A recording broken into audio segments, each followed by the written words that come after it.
Kita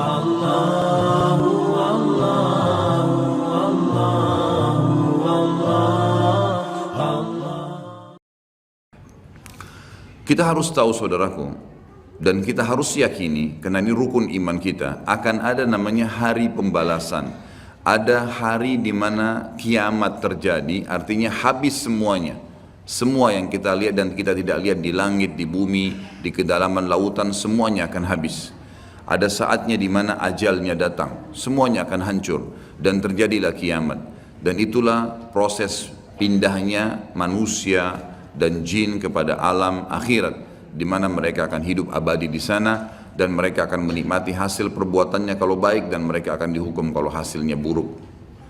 Kiamat ini akan terjadi bila diikuti dengan beberapa tanda-tanda sebelumnya, baik tanda-tanda kecil ataupun tanda-tanda besar.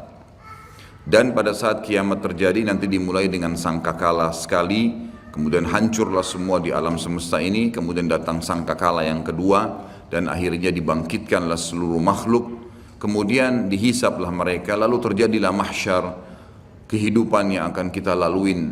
Allahu alam berapa lama di sana, menunggu timbangan amal seluruh manusia miliaran jumlahnya dan seluruh jin. Bahkan Ibnu Katsir mengatakan Allah Azza wa Jalla akan menghadiri domba, kenapa dia menanduk domba yang lain. Setelah itu jalanan ditentukan ke surga atau ke neraka, dan tidak ada tempat yang ketiga. Kita harus sadar teman-teman sekalian, penentuan masalah hari kemudian nanti, di mana kita akan mendapatkan cuma surga atau neraka, adalah kehidupan kita sekarang. Ini sekarang Anda masih bisa menghembuskan nafas, masih bisa beraktivitas, masih muda untuk menangkap mana yang boleh dan mana tidak boleh yang diperintahkan oleh Tuhan kita Allah dan aplikasikan dalam kehidupan sehari-hari. Maka ini penentuan nanti di sana bagaimana, dan tidak ada tempat lain, surga atau neraka. Maka jangan nanti tiba di saat terakhir dihisab di hari kemudian baru kita menyesal. Itu keliru. Orang mukmin harus jeli. Ingat teman-teman, Allah memberikan kepada kita akal fikiran yang jernih, bisa berpikir, bisa menangkap, bisa memilah mana baik, mana buruk. Hati kita juga begitu, punya perasaan yang pekah, tahu mana baik, mana buruk, mana yang disukai, mana yang tidak disukai. Semua itu sebenarnya fasilitas yang Allah berikan tanpa harus menunggu hukuman datang baru mau taubat. Orang mukmin jeli, cerdas. Sabda Nabi SAW, al-mu'minu qayyisul fatin. Orang mukmin itu qayyis, cerdas sekali. Fatin itu pekah luar biasa. Jadi mereka tuh tahu kalau mereka buat salah, ini salah nih, ditinggalin. Apapun godaannya, dilawan sama dia karena dia tahu ini haram. Dan dia tahu setiap pelanggaran agama pasti ada konsekuensi hukum. Tidak ada dosa yang dilakukan sekecil apapun tidak ada konsekuensinya. Harus ada. Sekali antum menggibah, jangan heran setelah taubat tiba-tiba kita digibah, pembersihan dosa yang lama.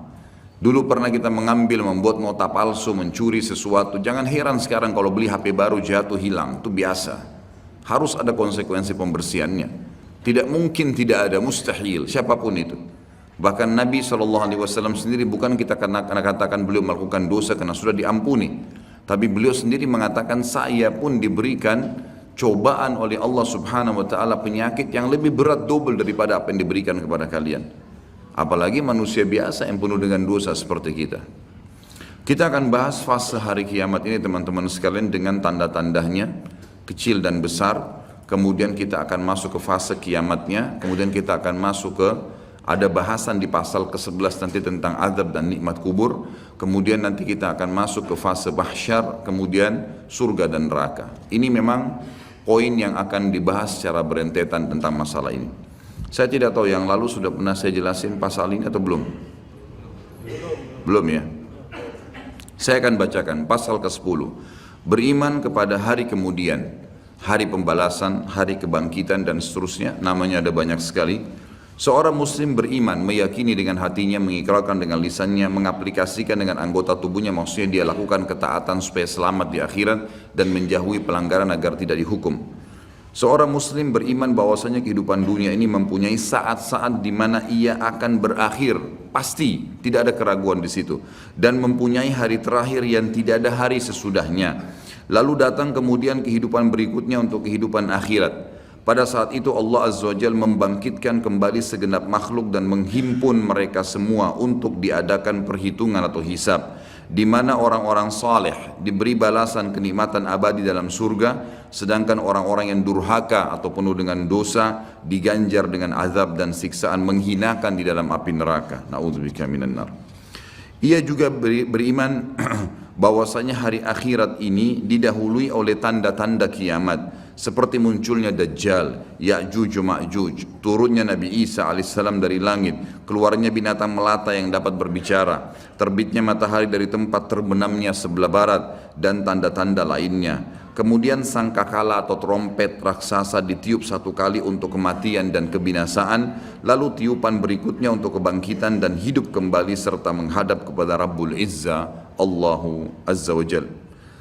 Kemudian penyerahan kitab-kitab catatan amal masing-masing, maka ada yang menerima kitab catatan amalnya dengan tangan kanannya dan pasti dia selamat, dan ada pula yang mengambilnya dengan tangan kirinya yang pasti dia akan celaka. Setelah itu disediakanlah mizan, timbangan amal, dan perhitungan amal atau hisab pun dilaksanakan, lalu jembatan terbentang di atas neraka menuju surga. Dipancangkan hingga berakhirnya proses agung tersebut dengan menetapnya semua penghuni surga di surga dan penghuni neraka di neraka. Iman yang demikian itu diyakini karena dalil-dalil nakli dan akli berikut ini. Jadi ini bukan, sekali lagi saya sering ucapkan di majelis ini teman-teman dan di majelis ilmu saya yang lainnya, antum hadir di sini, anda hadir di sini ini, saya bukan datang ceramah sejam 2 jam untuk berdongeng, untuk menyampaikan sebuah kisah yang dikarang-karang. Ini ilmu, wahyu, sesuatu yang pasti terjadi, tidak ada keraguan di dalamnya. Jadi apapun yang disampaikan itu bukan hanya sekedar untuk didengar telinga kanan keluar telinga kiri. Ini jadi prinsip hidup, memang harus dipegangi. Karena itu fungsi daripada majelis ilmu, kita mengambil wahyu, mengubah hidup kita menjadi lebih baik dari sebelumnya, lebih mengenal Allah, lebih takut akan azabnya, lebih tamak terhadap rahmatnya, lalu kemudian kita memang meninggal dalam kondisi baik. Itu yang dimaksudkan. Jadi kalau antum hadir di majelis ilmu tidak bisa mengubah orang menjadi lebih baik dari sebelumnya, lebih bertakwa kepada Allah, lebih takut terhadap azab-azab karena berbuat pelanggaran, percuma saja hadir. Harusnya memang bisa mengubah. Makanya fahami setiap ustadz yang datang, antum hadir di majelis ilmu manapun, target dia berbicara itu bukan seremoni, bukan menyampaikan, bukan penyanyi, bukan pelawak yang datang hanya sekedar menyampaikan untuk menghibur orang kemudian terima fulus atau duit untuk itu, sama sekali. Setiap dai kalau dia ikhlas kepada Allah bukan itu targetnya. Tapi bagaimana dia bisa memberikan pemahaman kepada orang-orang yang akhirnya menjadi target amal jariah dia pada hari kiamat nanti, agar mereka faham terhadap hukum Allah dan mereka aplikasikan itu. Dan mereka bangga untuk menjadi pegawai-pegawai tanda kutip Allah pencipta langit dan bumi ini. Saya dan teman-teman dai pasti sangat senang untuk bisa menjadi dai seperti ini karena kita menjadi pegawainya Allah, menyampaikan apa yang Allah inginkan dan Allah akan berikan balasan. Antum pun merasa bangga sebenarnya karena berhasil memahami apa yang Tuhan kita inginkan dan selamat gara-gara itu. Itulah sebabnya kenapa Nabi SAW sholat sampai kakinya pecah-pecah. Dan Aisyah akhirnya hampir meneteskan air mata berkata, ya Rasulullah, bukankah dosa anda sudah diampuni yang lalu dan yang akan datang, belum dikerjakan sudah diampuni? Jawaban Nabi SAW sederhana, afala akunu abdan syakura, tidak layakkah saya menjadi orang yang bersyukur karena saya bisa diberikan petunjuk dan akhirnya saya bisa mengetahui mana boleh dan mana tidak boleh. Itu sebuah karunia yang sangat luar biasa bobotnya. Jadi jangan sampai apa yang kita sampaikan ini hanya sekedar kenangan, hanya sekedar sebuah informasi yang seperti hal yang lewat seperti baca koran, bukan teman-teman. Dalil-dalil yang kita bacakan ini sesuatu yang pasti, wahyu, tidak ada keraguan di dalamnya. Yang pertama, tentang adanya kiamat, pasti berakhir semua kehidupan ini. Adanya berita dari Allah Subhanahu wa taala tentang hal tersebut sebagaimana kekal dalam firman-Nya dalam surah Ar-Rahman ayat 26 dan 27. A'udzu billahi minasyaitonir rajim. Kullu man 'alaiha fan wa yabqa wajhu rabbika dzul jalali wal ikram. Semua yang ada di bumi ini akan binasa, tidak terkecuali hancur, dan tetap kekal wajah Rabbmu yang mempunyai kebesaran dan kemuliaan. Firman Allah yang lain juga menjelaskan surah Al-Anbiya ayat 34 sampai 35. A'udzu billahi minasyaitonir rajim wa ma ja'alna li basharin min qablikal khulda afa in mitta fahumul khalidun kullu nafsin dha'iqatul maut wa nabluukum bisyarri wal khairi fitnah wa ilaina turja'un. Kami tidak menjadikan hidup abadi bagi seorang manusia pun sebelum kau, hai Muhammad. Jadi semuanya mati. Dari Adam pun manusia pertama sudah melalui proses kematian menuju ke alam akhirat itu. Maka jikalau kau mati, apakah mereka akan kekal? Ada orang-orang yang menolak ajaranmu itu akan bisa kekal? Maka tanda tanya, tiap-tiap yang berjiwa akan merasakan mati. Kami akan menguji kamu dengan keburukan dan kebaikan sebagai cobaan yang sebenar-benarnya. Artinya mengikuti kebenaran, kebaikan, patuh, dia akan selamat masuk surga. Itu cobaan, gitu kan? Dia berhasil lolos. Ada orang yang tidak berhasil, tetap dirumus dalam hal-hal yang dilanggar. Tapi Allah berusaha menariknya dengan peringatan-peringatan. Rasa takut, rasa penyesalan, rasa khawatir, dipermalukan oleh orang-orang di sekitarnya. Sampai puncaknya kalau tidak mau Allah tutup dengan su'ul khatimah, dengan tabrakan, dengan penyakit parah. Karena memang sudah tidak mau menyadari tentang peringatan Allah. Dan hanya kepada kamilah kalian pasti dikembalikan. Ini jelas firman Allah subhanahu wa ta'ala. Surah Taghabun ayat 7. A'udzu billahi minasyaitonir rajim. Za'amal ladzina kafaru allan yub'atsu qul bala wa rabbi latub'atsunna thumma latunabba'unna bima 'amiltum wa dzalika 'ala Allahi yasir. Orang-orang yang kafir mengatakan bahwasanya mereka sekali-kali tidak akan dibangkitkan lagi. Tidak ada hari kiamat, enggak ada hari hisab. Katakanlah hai Muhammad dengan jelas dan tegas, tidak demikian demi Rabbku, demi Allah, demi Tuhanku. Benar-benar kalian akan dibangkitkan, kemudian akan diberitakan kepada kalian apa yang telah kalian kerjakan. Yang demikian itu adalah mudah bagi Allah. Surah Al-Mutaffifin ayat 4 dan ayat 6, bertubi-tubi ayat Al-Quran menceritakan kepada kita. A'udzu billahi minasyaitonir rajim. Ala yadhunnu ulaika annahum mab'utsun liyaumin 'azim yauma yaqumun nasu lirabbil alamin. Tidakkah orang-orang itu yakin bahwasanya sungguhnya mereka akan dibangkitkan pada suatu hari yang besar, berat hari itu. Beratnya luar biasa karena penentuannya surga atau neraka, enggak ada opsi, enggak ada tengah-tengah. Harus di sini nikmat abadi atau di sini azab yang menyakitkan dan menyedihkan. Yaitu hari ketika manusia berdiri menghadap Rabb alam semesta. Juga Asy-Syura ayat 7. A'udzu billahi minasyaitonir rajim. Wa kadzalika auhayna ilaika Qur'anan Arabiyyan litunzira ummal qura wa man haulaha wa tunzira yaumal jam'i la raiba fi fariqun fil jannati wa fariqun fis sa'ir.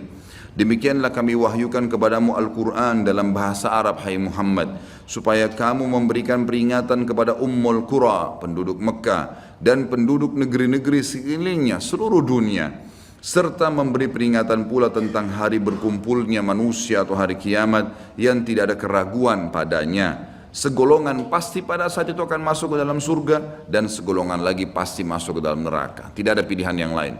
Sekarang penentuannya teman-teman, hati-hati.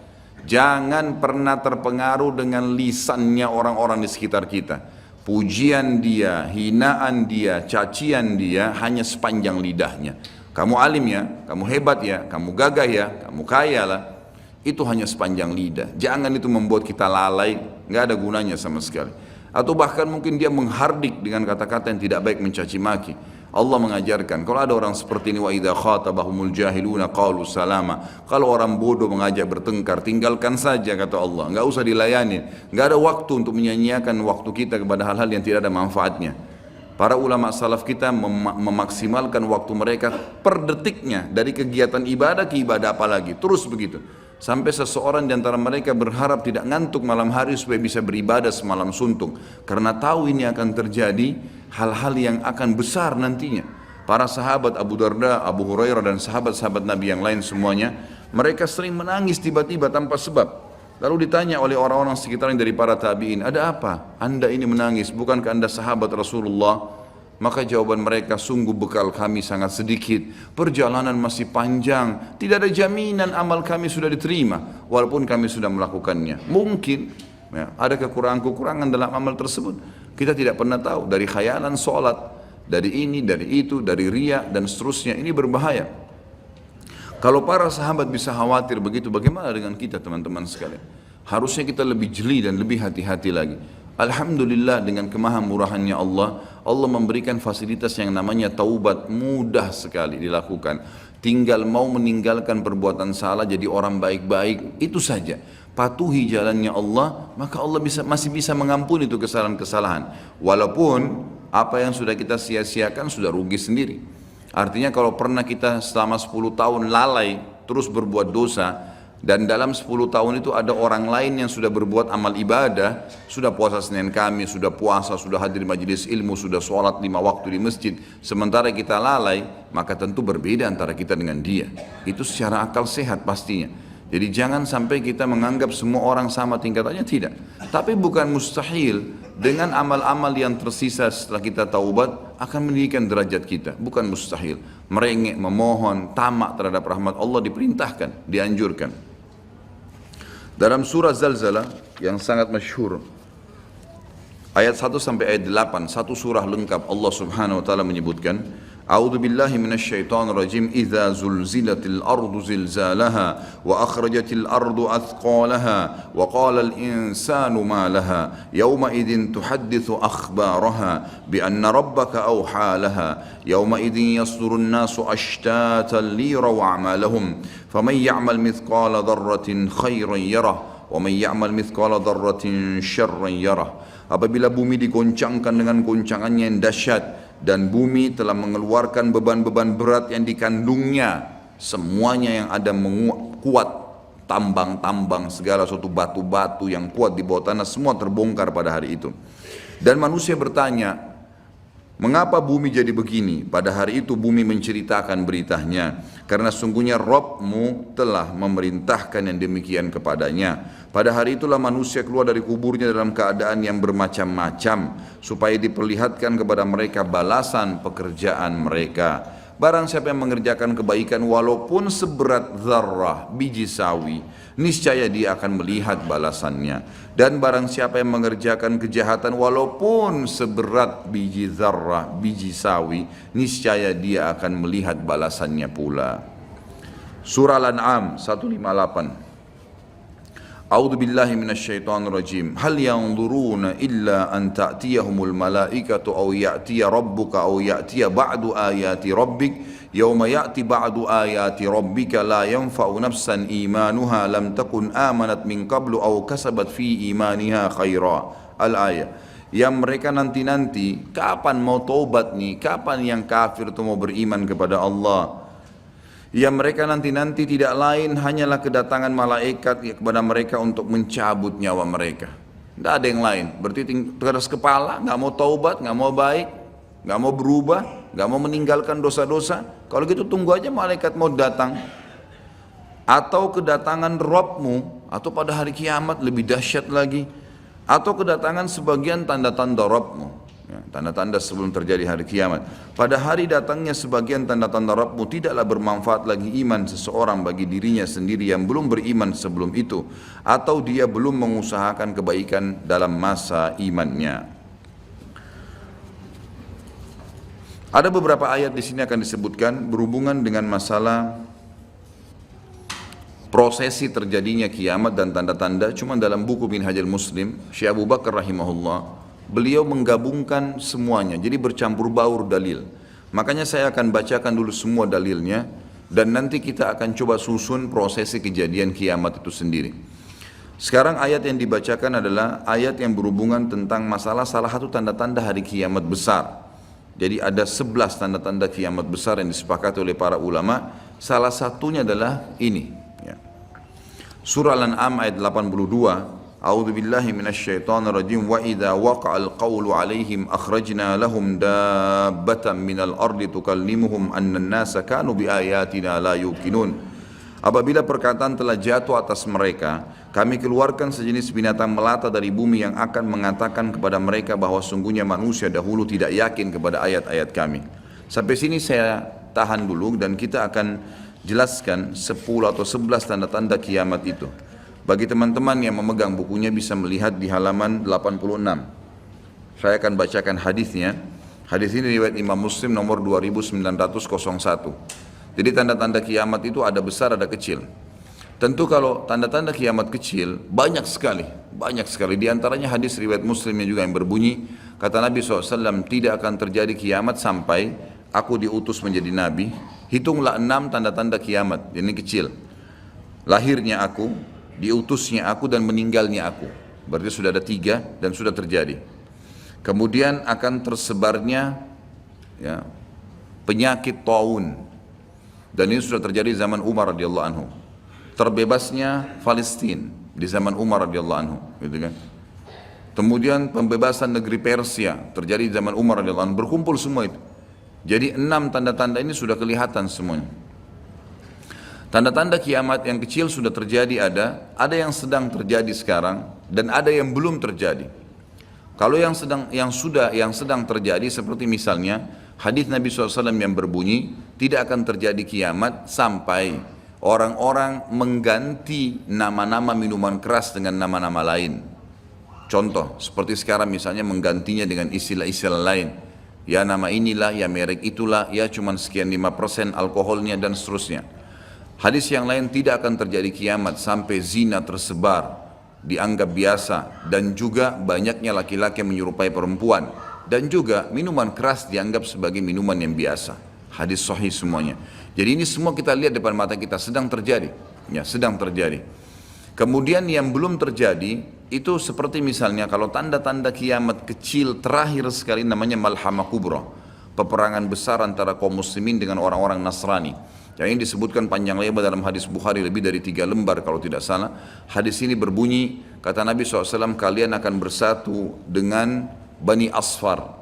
Bani Asfar ini sebenarnya lebih tepatnya orang-orang Rum, ya, orang-orang Nasrani. Mereka akan bersatu, kalian akan bersatu dengan mereka untuk memerangi satu kaum, tapi tidak disebutkan kaum ini siapa. Yang jelas kita akan bersatu satu waktu dengan kelompok-kelompok Nasrani ini, kemudian kita bersatu memerangi satu kaum. Allahu alam siapa mereka. Sebagian ulama berijtihad mengatakan komunis, ada yang mengatakan kapitalis dan segala macam istilah, tapi kita beriman bahwasanya itu akan terjadi. Ringkas cerita, kalian akan memenangkan peperangan, pasukan tahaluf ini, sekutu ini akan menang. Kemudian setelah itu bubarlah semua pasukan dan tersisa pasukan di negeri Syam, Dan dari hadis ini juga ulama sekarang mengatakan kasus Syria ini akan berakhir dengan sendirinya, karena memang hadis ini menjelaskan adanya ketentraman di negeri Syam, ya, sebelum terjadi tanda-tanda kiamat besar.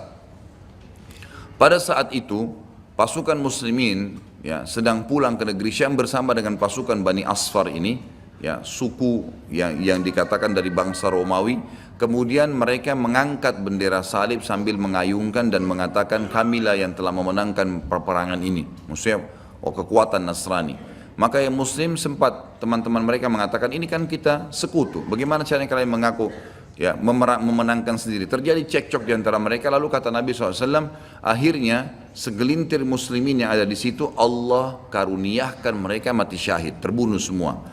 Lalu hari kedua beberapa muslimin bersatu untuk ya berperang dan mereka juga dikaruniakan Allah mati syahid. Hari ketiga berkumpul lagi muslimin untuk mereka berpegang pada satu kesepakatan untuk tidak akan membiarkan bahwasanya orang-orang Nasrani menganggap menang sendiri.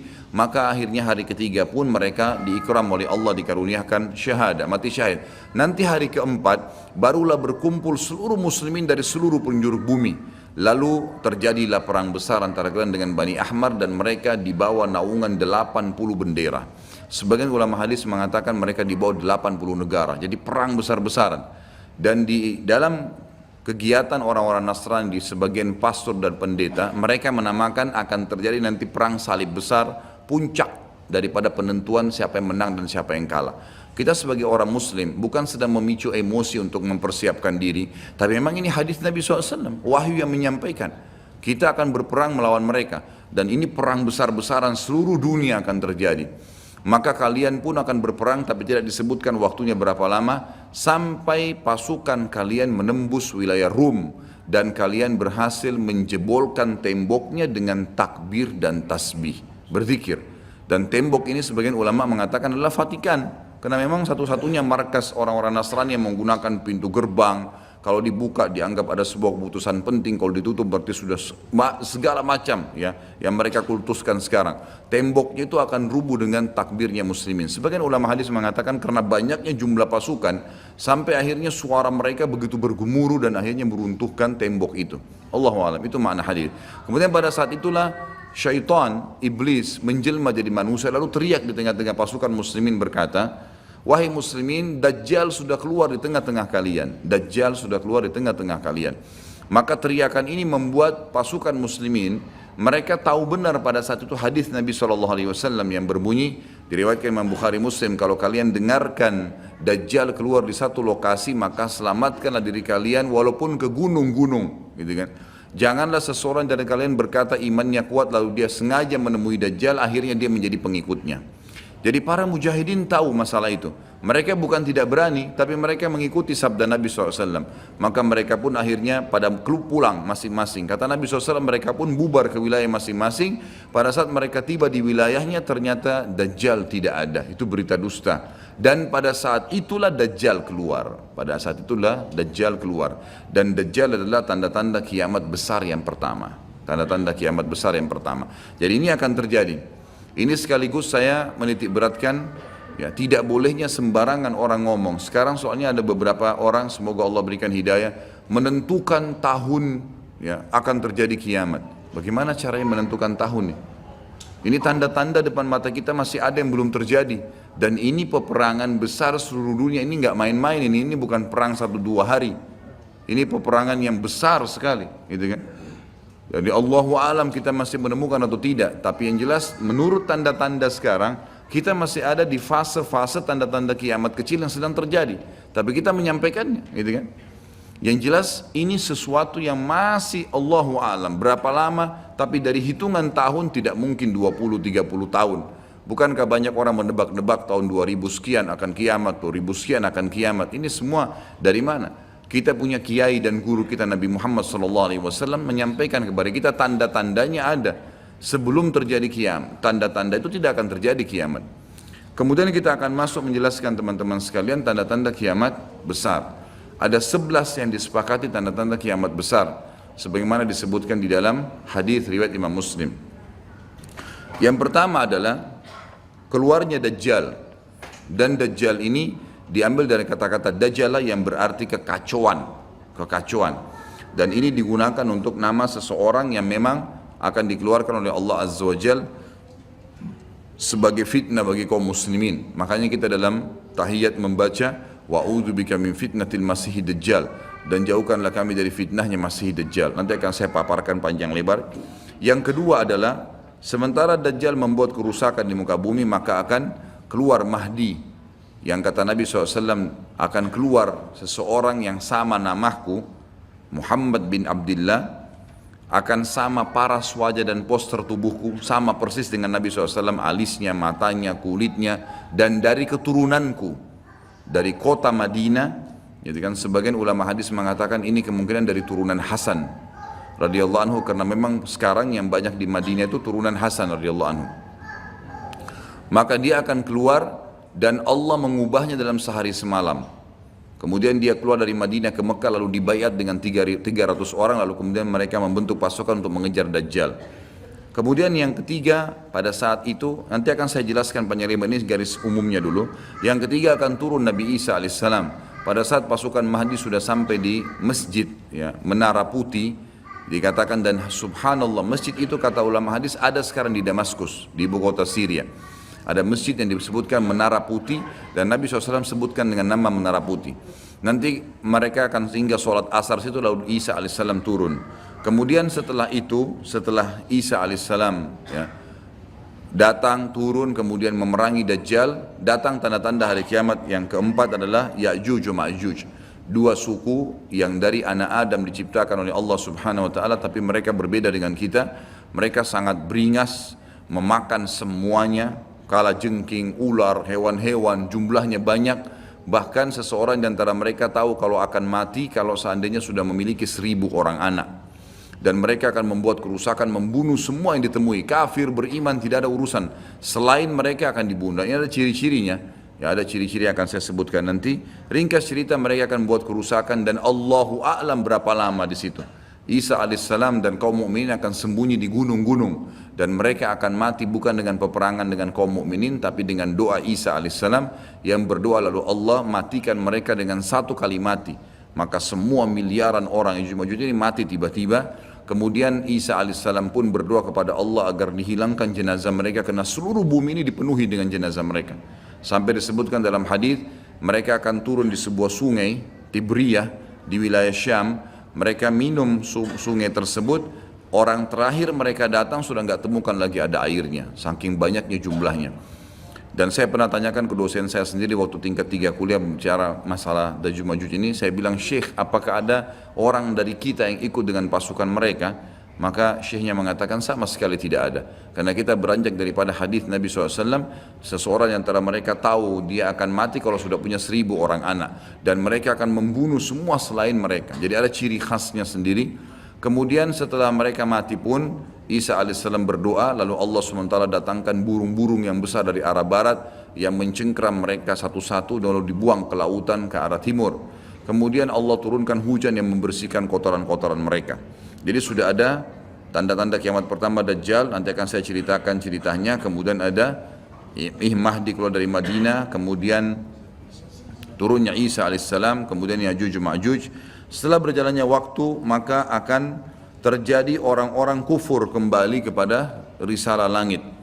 Setelah pada saat itu Isa alaihissalam sudah meninggal dunia, sudah mulai sebenarnya tentram, orang sudah mengenal Allah, tapi dengan berjalannya waktu manusia mulai lalai, mulai lagi kembali menyembah berhala, mereka lagi berbuat zina, mereka melakukan kekacauan. Maka keluar tanda-tanda kiamat besar yang kelima, yaitu keluarnya dabbah atau hewan melata. Yang hewan melata ini akan keluar dari tanah, berbentuk seperti hewan tapi dia bisa berbicara dan dia membawa cap yang dia mencap orang beriman dan orang kafir. Setiap kali mereka buat kesalahan, ya diingatkan oleh dabbah ini, kalau kamu sedang lalai dari jalan Allah, kembalilah. Dan itu tadi yang ayat yang kita bacakan surah An-Naml ayat 82. Kemudian setelah itu datang tanda-tanda kiamat yang keenam. Setelah keluarnya dabbah maka akan terjadi 6, 7, 8 sekaligus tanda-tanda kiamat ini. Yaitu terjadinya longsor besar di wilayah timur Jazirah Arab. Tepatnya wilayah timur itu Irak, Iran, Afghanistan, Rusia, itu wilayah timur Jazirah Arab. Akan terjadi longsor besar yang tidak bisa lagi ditutup. Dan terjadi juga longsor besar, tanda-tanda kiamat yang ketujuh, itu adalah di Jazirah Arab dan juga terjadi di wilayah baratnya Jazirah Arab, yaitu wilayah Afrika. Dan ini juga akan longsor besar, gitu kan. Kemudian terjadilah tanda-tanda kiamat yang selanjutnya, yang ke berapa? 9. Keluarnya api dari wilayah Qa'rul Aden namanya, atau wilayah padang pasirnya wilayah Aden. Aden salah satu kota di Yaman, gitu kan. Dan sekarang ini sudah ada diangkat di YouTube, dicuplikan, dan saya pernah lihat sebagian padang pasir wilayah Aden ini yang disebutkan dengan Qa'rul Aden itu memang tidak ada orang yang tinggal situ karena panasnya, gitu kan. Dan ada wilayah padang pasir yang sempat terbelah dan mereka melihat dan diteliti secara ilmiah di bawah itu ada api yang sangat besar. Jadi ini sudah disebutkan dalam hadis Nabi Sallallahu Alaihi Wasallam. Kemudian selanjutnya akan terbit matahari dari barat sebagaimana dia biasa terbenam dari situ. Ini ada berapa? 10 ya? Berarti ada satu yang tertinggal ya. Iya, keluarnya asap, maaf. Jadi sebelum terjadinya longsor 6, 7, 8 tadi, yang keenamnya itu adalah kelihatannya kabut. Di seluruh muka bumi ini akan terjadi kabut yang menutupi bumi ini, dan semua dunia ini akan melihat kabut itu dalam beberapa waktu. Inilah 11 tanda-tanda kiamat besar. Baik, kita akan rincikan dengan izin Allah satu persatu. Kalau terjadinya atau keluarnya Dajjal, ini disebutkan dalam banyak hadis, banyak sekali, dan ini yang paling banyak diingatkan. Di antaranya hadis Bukhari yang berbunyi, kata Nabi SAW, tidak ada seorang Nabi pun kecuali sudah mengingatkan kaumnya tentang si buta sebelah kanan. Ya. Jadi memang dia cirinya buta sebelah kanan. Dajjal memiliki ciri khas, rambutnya keriting, kemudian kulitnya mendekati hitam, ya. Jadi sawo matang, badannya kekar, kemudian dahinya lebar, ya. Dan orangnya mata kanannya rusak seperti anggur yang sudah rusak. Dan kata Nabi SAW, ingatlah dia akan mengaku sebagai Tuhan dan ketahuilah Tuhan kalian Allah tidak buta sementara dia buta. Kemudian orang-orang pada bertanya, ya Rasulullah, bagaimana bisa orang mengikutinya? Kata Nabi SAW, pada saat itu dunia akan ditimpa kelaparan dan Dajjal memiliki bergunung-gunung makanan. Ini bahasa wahyunya begitu. Allahu alam seperti apa, yang jelas dia bergunung-gunung memiliki makanan. Dan dia akan melewati seluruh muka bumi ini, tidak ada satu tempat pun kecuali dia akan lewati, melainkan akan dilewati kecuali Madinah dan Mekah. Itu yang dia tidak bisa masukin. Dajjal akan membuat kerusakan di muka bumi 40 hari. Satu hari pertama seperti setahun, satu hari kedua seperti sebulan, satu hari ketiganya seperti sepekan, dan sisa harinya seperti hari-hari kalian. Berarti setahun, 2 bulan, 2 pekan. Dan ini kemungkinan kata sebagian ulama, dia akan menggunakan teknologi yang ada sekarang. Karena Nabi SAW mengatakan, akan keluar Dajjal dari wilayah Yahudiyah di Khurasan. Wilayah Yahudi ini subhanallah, sekarang di Iran ada satu perkampungan namanya Yahudiyah, diberikan nama itu, dan mayoritas penduduknya orang Yahudi. Kata Nabi SAW, Dajjal akan keluar dari wilayah Yahudiyah di Khurasan. Khurasan itu Iran, gitu kan? Dan sekarang ini sudah ada, semua ini ada. Tidak mungkin salah sabda Nabi SAW. Dikatakan akan keluar dan diikuti dengan 70.000 orang Yahudi. Dan sebagian ulama hadis mengatakan pada saat itu teknologi sangat canggih seperti sekarang, lebih canggih lagi, gitu kan? Sehingga Dajjal mengelilingi muka bumi ini dengan 1 tahun 2 bulan 2 pekan itu sudah kelilingi seluruh dunia. Dan setiap kali kata Nabi SAW dia memasuki sebuah wilayah dan orang-orang beriman padanya, maka wilayah itu akan subur, turun hujan dari langit, perekonomian mereka, ya, perkebunan, peternakan semua akan subur. Dan setiap wilayah yang ditinggalkan oleh Dajjal tidak mau beriman, maka akan susah, hujan tidak turun dari langit, hasil mereka mengurang dan seterusnya. Jadi memang ini sabda Nabi SAW disuruh kita menghindar, bukan melawannya. Dajjal akan terus membuat kerusakan di muka bumi dan banyak sekali pengikut-pengikutnya. Kata sebagian ulama hadis, beritanya akan merambak sangat cepat dan banyak pengikutnya karena menggunakan media. Kemungkinan menggunakan media kayak kita sekarang merambat luar biasa, mudah ditangkap informasinya. Dajjal akan dikenal oleh orang-orang, Jadi orang-orang akan banyak yang tidak beriman sama Allah, yang munafik, semuanya ikut. Termasuk ada yang mengaku Islam tapi munafikin menjadi pengikutnya Dajjal. Ya.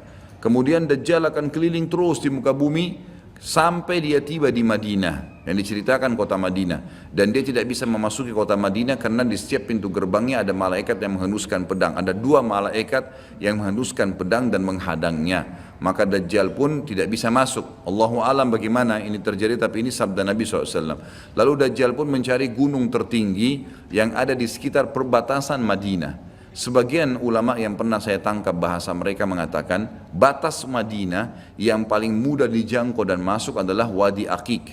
Wadi Aqiq sebuah lembah yang kebetulan dulu berada di depan kampus kami. Jadi di situ dianggap kalau sudah keluar dari situ berarti sudah keluar dari wilayah haram itu sendiri.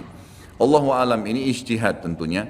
Tapi yang jelas Dajjal akan naik ke atas sebuah gunung, kemudian dia berkata kepada para pengikutnya, apakah kalian melihat istana putih itu? Maka mereka semua melihat ke arah Masjid Nabawi.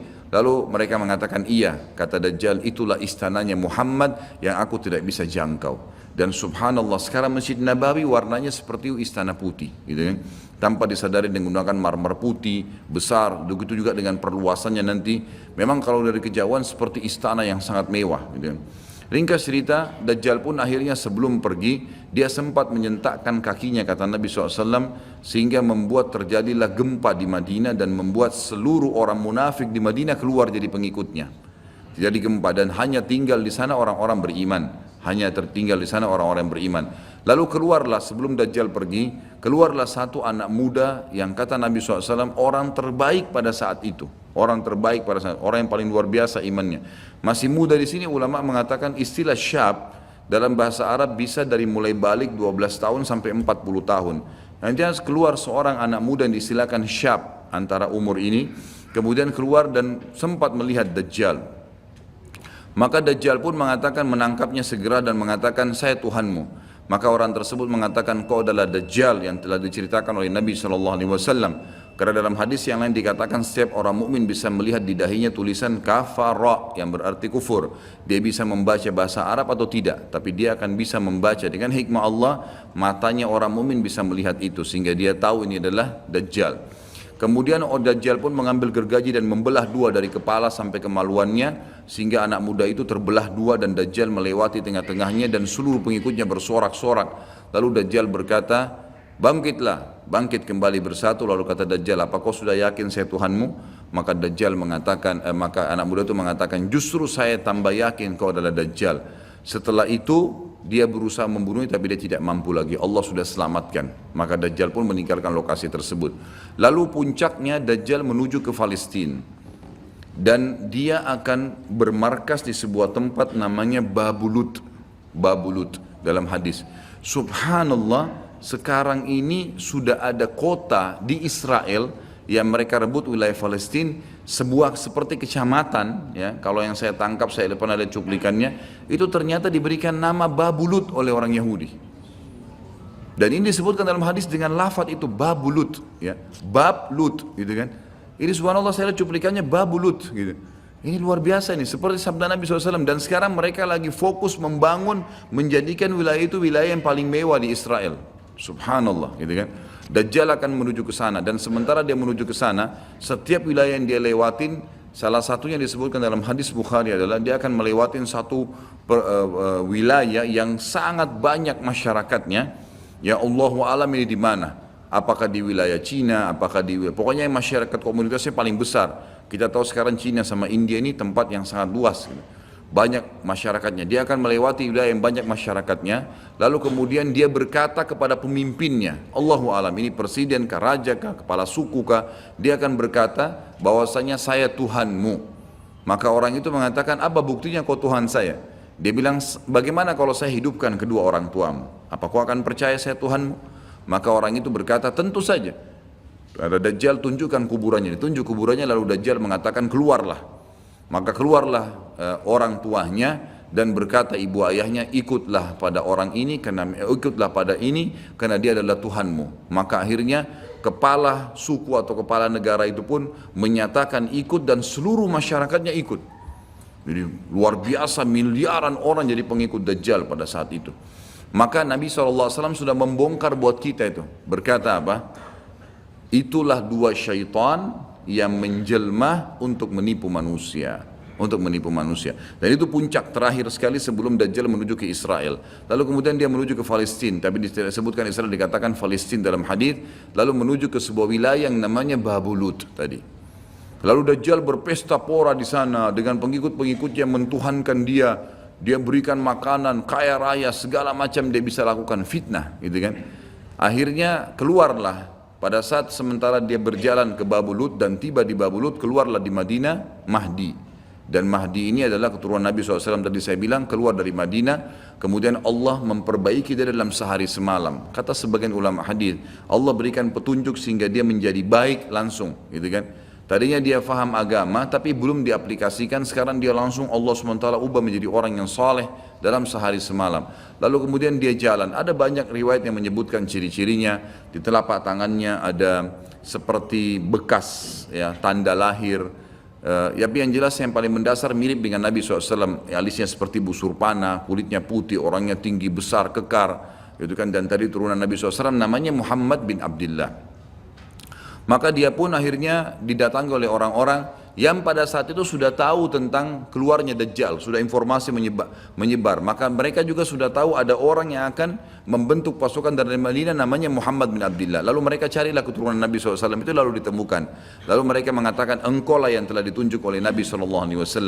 Maka keluarlah memimpin kami untuk memerangi Dajjal. Dia pun awalnya menolak sampai dia pergi ke Mekah, kata Nabi SAW, lalu diikuti oleh 300 orang masyarakat membaiatnya. Lalu terbentuklah pasukan muslimin yang tidak tahu Allahu alam berapa jumlahnya pada saat itu. Lalu mereka menuju ke Palestina, melewati negeri Palestina, melewati negeri Syria, dan akhirnya mampir di Masjid Darul Baidha tadi, menara putih yang tujuannya untuk mengerjakan sholat asar. Dan pada saat itu terjadilah tanda-tanda kiamat besar ketiga. Isa alaihissalam akan turun. Kata Nabi SAW, Isa alaihissalam akan turun, rambutnya basah, meneteskan air, dan memegang dua sayapnya malaikat. Sebagian ulama hadis mengatakan pada saat itu kaum mukminin akan melihat malaikat yang membawa Isa alaihissalam. Kemudian dia turun dan dia masuk.